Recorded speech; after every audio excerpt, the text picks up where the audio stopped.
তুমি আমাকে চিনলেই না, তুমি আমাকে চিনলেই না।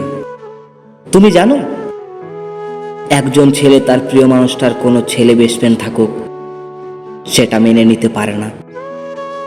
তার মানে এই নয় কি ছেলেটা খারাপ, তার প্রেমিকাকে ভুল মনে করে। আসলে একজন ছেলে অন্য একজন ছেলেকে ভালো করে জানে। সে বুঝতে পারে কি ছেলেটি কেন আমার প্রেমিকার সাথে এত কথা বলার চেষ্টা করে, কেন এত মেলামেশা করার চেষ্টা করে। আসলে সে কি চায়।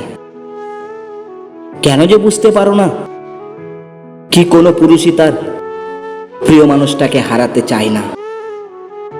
তাই তো কোনো ভুল মানুষের ফাঁদে পড়ুক সেটাও চায় না।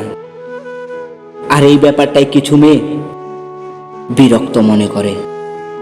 তখন তার বেস্ট ফ্রেন্ডই হয়ে ওঠে প্রিয়, আর প্রিয় মানুষটা হয়ে যায় ব্লক লিস্ট।